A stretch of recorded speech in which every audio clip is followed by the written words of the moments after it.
मोदी अडानी की यारी, मोदी अडानी की यारी, मोदी अडानी की यारी, मोदी अडानी हाय हाय, मोदी अडानी हाय हाय, मोदी अडानी हाय हाय।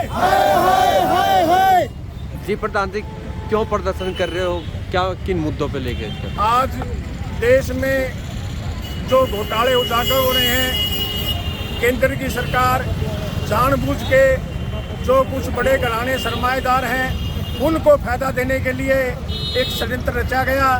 देश को बहुत बड़े घाटे में धकेलने का एक प्रोग्राम किया ताकि इन सरमाएदारों का, इन पूंजीपतियों का ये लोन माफ कर सके।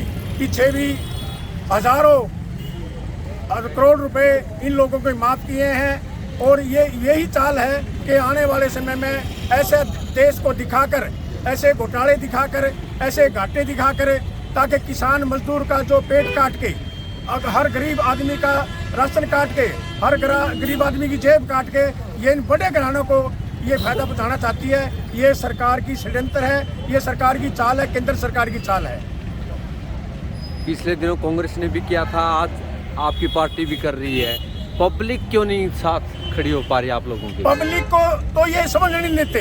पब्लिक को गुमराह करके पहले ऐसे नाटक बनाए जाते हैं ताकि पब्लिक ये समझे कि वाकई में घाटे हैं।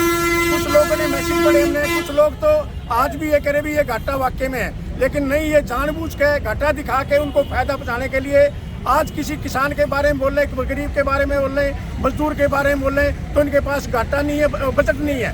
लेकिन इन लोगों के लिए जो अडानी अंबानी बड़े घराने हैं, इनके लिए सब बजट है। पीछे भी ऑन रिकॉर्ड बातें हैं, 10,000 20,000 करोड़ इनके माफ किए गए हैं। और कुछ लोग तो जो देश का बैंकों का पैसे लेकर विदेशों में भाग गए हैं, उनका भी बीजेपी ने साथ दिया है। तो क्या लगता है 2024 में असर पड़ेगा? बिल्कुल, जनता समझ चुकी है। जनता अब इनकी चाल देख रही है।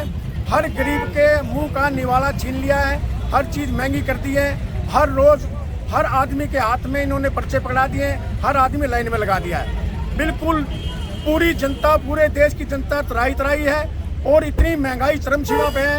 एक गरीब आदमी, मजदूर आदमी 300 रुपये दिहाड़ी करने वाला शाम को अपना रोज अपने परिवार का पेट भी नहीं भर सकता। ऐसे हालात देश के पैदा हो चुके हैं। जी मैम, क्या कहना चाहेंगे आप आज के प्रदर्शन के बारे में? घोटाला बिल्कुल जग उजागर हो चुका है, उसके बाद भी मोदी सरकार इस पे कोई एक्शन नहीं ले रही है। आपने देखा होगा एक हिडनबर्ग रिपोर्ट आई है। मैं आपको थोड़ा सा हिडनबर्ग के बारे में बताना चाहूँगी कि एक कंपनी ऐसी है जो पूंजीपतियों के घोटालों को उजागर करती है, जो शेयर मार्केट से जुड़ी है और जो शेयर मार्केट के जो आंकड़े हैं उनका विश्लेषण भी करती है। तो अभी हिडनबर्ग ने अपना जो सर्वे किया उसमें उन्होंने बताया कि जो ये अडानी ग्रुप की संपत्ति 1 अरब डॉलर से जल्दी ही 120 अरब डॉलर तक पहुंच गई और विश्व का दूसरे नंबर का ये पूंजीपति बन गया। वो सिर्फ घोटाले और भ्रष्टाचार से बना है। इन्होंने बहुत सारी कंपनियां ऐसी क्रिएट की जिसमें मतलब मनी लॉन्ड्रिंग की जाती थी और भ्रष्टाचार किया जाता था। शेयरों को इन्होंने मॉर्गेज करके बड़े बड़े बैंकों से, SBI से, बैंक ऑफ बड़ौदा से, PNB से इन्होंने कर्जे लिए और उन कर्जों का भार देश पे पड़ा है। और सिर्फ ये सरकार की इनके ऊपर छत्र छाया थी, तभी ये सब हुआ। तो आज ये सिर्फ जो नुकसान हो रहा है जनता को हो रहा है। जनता का पैसा है जो बैंकों में रखा गया था, जो इन बड़े बड़े पूंजीपतियों के भ्रष्टाचार की भेंट चढ़ गया है। तो आज आम आदमी पार्टी इस भ्रष्टाचार के लिए विरोध प्रदर्शन करती है और मांग करती है जल्दी ही एक संयुक्त संसदीय समिति का गठन किया जाए, JPC का, और इस मामले की गहनता से जांच की जाए। मैडम, आपने कहा कि भ्रष्टाचार चरम पे है, जनता परेशान है, लेकिन वो पब्लिक है सड़कों पे दिखाई नहीं दे रही। बस उसमें उनमें गुस्सा क्यों नहीं आ पा रहा? वो या तो आप लोग समझा नहीं पा रहे, आप जबकि विपक्ष में आप समझा क्यों नहीं पा रहे जनता को? देखिए, हम समझा पा रहे हैं और पब्लिक समझ भी रही है, लेकिन क्या होता है, पब्लिक एक डरती है कहीं ना कहीं।